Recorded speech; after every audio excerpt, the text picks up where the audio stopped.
Hello, you beautiful Taurus souls, and welcome to your monthly forecast. I'm Tracey, your intuitive life coach, here to offer some guidance on how to navigate the energies for the month ahead. We are looking at Sacred September, the month to take decisive action towards who or what is sacred to you. This time in retrograde reflection has driven our focus inward to explore and redefine our core beliefs, our perspectives, our values.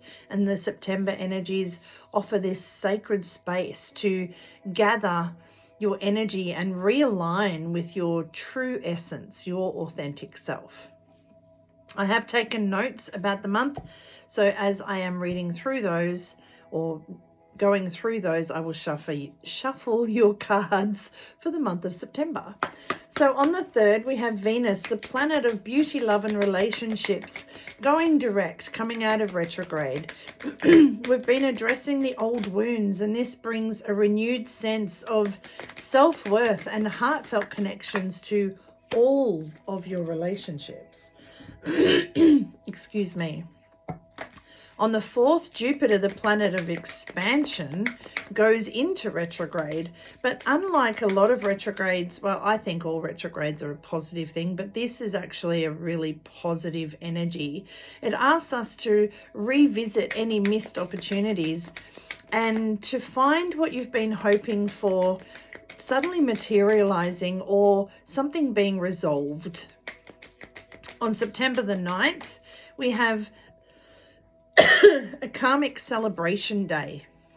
It's the 9th day of the 9th month, and it's time to celebrate everything you have achieved to date. On the 14th, we have the Virgo new moon. So set clear intentions for growth and transformation in all areas of your life. I did a lot of chanting while I was away bowling, and my throat is still recovering, we'll put it that way. Take risks, because with Virgo's grounded analytical energy, this will aid you in making any changes with precision and purpose. So plant those seeds of intentions, water them with love, nurture them with belief, and surrender them to the soil of the universe so that they may grow. And then trust the process. On the 15th, oh, they're flying out for you.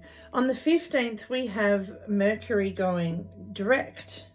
So all that time that we've spent being reflective turns into a directive energy. Time to integrate the revision and move forward. It's like we're coming out of a heart, body, mind and soul cocoon or reboot or service. And we're ready to operate from a clearer, sacred space.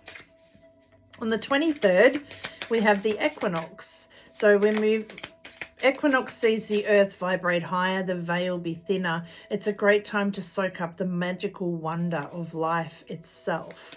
We also have the sun moving from practical Virgo. I love what's coming through for you here. It's a bit different, but we're going to go with it. I'll go to the tarot later. So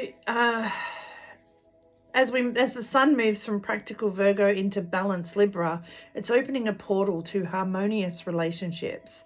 The focus is on evaluating your connections, your partnerships, your relationships, and seeking mutual cooperation and balance in those. And then on the 29th, we have the Aries full moon, illuminating whatever needs addressing head on so that you can move ahead with determination. It's an opportunity to release the past, break free from old patterns, and step boldly into a new chapter by forgiving and releasing, celebrating and calibrating, both creating space for your manifestations to take place and knowing that anything is possible because it's so close to that equinox. So to make the most of Sacred September, reflect on who and what is sacred to you. Set or reset your intentions accordingly and be open to the growth and the changes that may be needed. Organize, prioritize, and be brave enough to create the new habits, the new patterns, the new routines, but honor the lessons you've learned along the way. Be grateful for where you've come from, where you are, and where you're going. And embrace the sacredness of you. The light and the shade, the strength and the weakness, the feminine flow and the masculine drive. So you can move ahead with confidence, embracing who and what is sacred to you so that you can truly feel alive. So Taurus, last month, you had the sacral chakra of emotions, and your message was happiness is an inside job. So I hope that you paid attention to all of your emotions, because I'm pretty sure I would have said it last month. There's no such thing as good or bad. They just are. And it's important that we feel them all. By feeling all of those emotions and choosing happiness, knowing that it starts from the inside out, you have gathered this insight. Okay, and you now have the third eye chakra of insight, understanding, awakening, awareness, self-evaluation. By paying attention to every single one of your emotions, it's allowed you to know what is your energy and what is not. Okay, what is your vibration and what is not. And to understand that it all starts from within. And sometimes we can get affected by the outside, but it all starts from within. Okay, I'm just trying to work out where to go first. I think I'll go with your healing card first. Your third eye, of course, is all about seeing the truth in all areas of your life. And having this, I feel like there's this epiphany moment for you this month where suddenly everything makes sense. You have this new understanding, this new awareness. Not just through self-evaluation, but through evaluation of all of your relationships.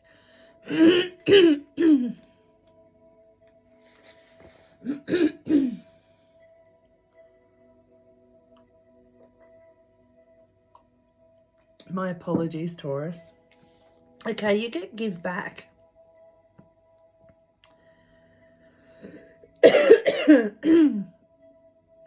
Pay attention to the imagery that stands out for you. The flowers to the left of the image relate to the projects, getting yourself out there, and the willingness to give to others. The Pegasus bounding above the lady's head is about clarity of mind. The children, the elder, and the peacocks indicate various opportunities that will bring healing to you and your heart as you give to others. There are many ways to give back. The possibilities are numerous, and you will benefit once you decide to take this step. You may need an interruption from what is going on in your life, and a wonderful way to divert your mind is to give back. Think of ways you would like to contribute.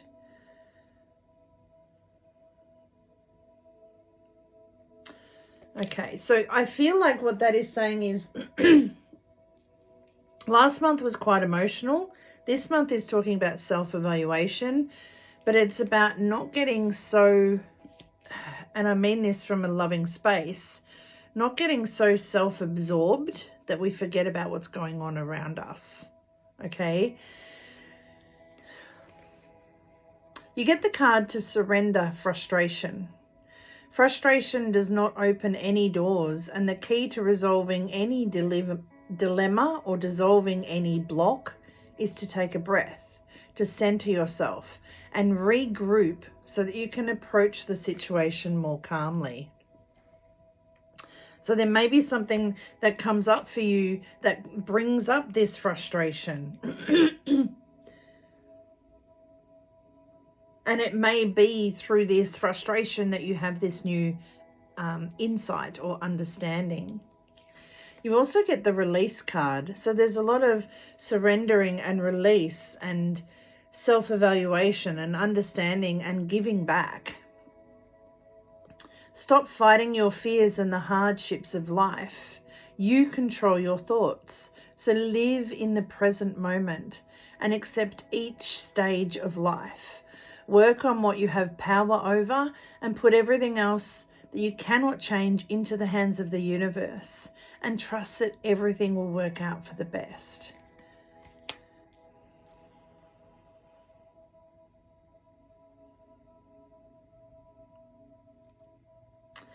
Now, you're going to be struck. And I keep hearing, looking at these two cards, I keep hearing lightning never strikes twice. But with all this retrograde energy, there could be something or someone coming back from the past that's quite shocking, and you feel struck by it, okay? The first card you get is shock. Sudden change, shocking news, a surprise or an epiphany leading to transformation. And I'm reminded of the Tower card. It'll be interesting to see if it comes up in the tarot. The Tower card of things needing to crumble and be released so that we can rebuild. But then you also get Cupid's arrow. Have faith. Know that love is coming. There may be a surprise invitation and you may be struck by love. If this is not a person, it could be what you love, what you pursue, your passion, your purpose.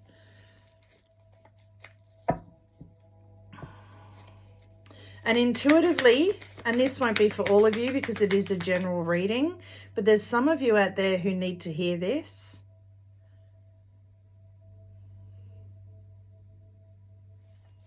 Stop trying to change the person you love.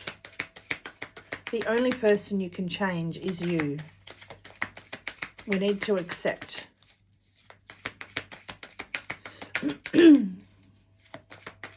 Have faith in love again.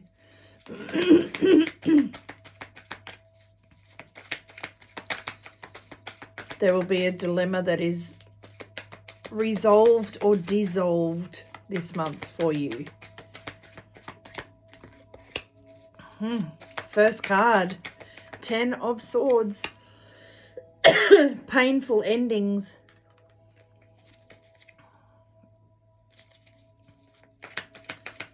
There's something,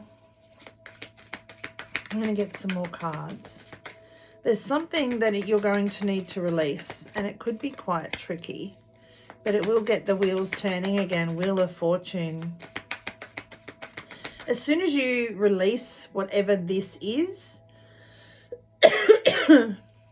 there's good luck and karma, and it's a turning point. There's a turning point coming for you through this epiphany, through this awakening. It's like in last month you were working out what made you happy, tapping into your emotions and working out what made you happy. And this month, you're pursuing it. Oh my gosh. Get one more. I love this. Your reading from the tarot is bookended with tens. So the first one is 10 of Swords. Letting go of the deep wounds, releasing those, knowing that holding on to them is only hurting you, okay? We then have the Wheel of Fortune. Things start moving. We have this turning point, life cycle, destiny, where you get to move forward and you get to move into this space of 6 of Cups, happy memories, reminiscing, innocence, joy, childhood memories. You then get the High Priestess. This is under the 10 of Swords. So trusting your own counsel first. There will be change. There's a painful ending here, or it feels painful. It feels uncomfortable. But know that it makes sense. And once you realize that, you will move forward. Then under the Wheel of Fortune, you have the Ace. Ace of Wands, new projects, inspiration, the urge to create. So there's this uncomfortable ending. But you know, if you trust your own gut, your own heart, your own intuition, you know this is the right time for it, or the right month for it. It will get the momentum moving again. And the Ace of Wands is all about new opportunities, new beginnings and growth. There may be a lot of reminiscing going through. And under the 6 of Cups, you have the 10 of Wands. 10 of Pentacles, I apologize. Financial security, long-term success. So your first card is the 10 of Swords, which is all about those uncomfortable endings. And then your last card is another 10, which is all about this finale, financial security, family, abundance, long-term success. But it starts by you trusting your gut, releasing what doesn't feel right, what doesn't bring happiness. Get the wheels turning into the new chapter. And then, looking back and reminiscing and making those new happy memories, because this will be what is right for you and your family and the generations to come. That was pretty deep, Taurus. I hope that you have an absolutely amazing sacred September. Tap into what really matters to you, because that is what matters. Of course, all the usual YouTube jargon, hit the like, share and subscribe. And if you would like to leave a comment, I would love to interact with you. But otherwise, have an amazing month. Keep all of this in mind. I like to say forewarned is forearmed. And it does feel like a pretty intense month, I'm not going to lie. So much healing, love and laughter. Your intuitive life coach, Tracey. You've got this and I've got you. And 2023, there's no limits to what you can have, do or be.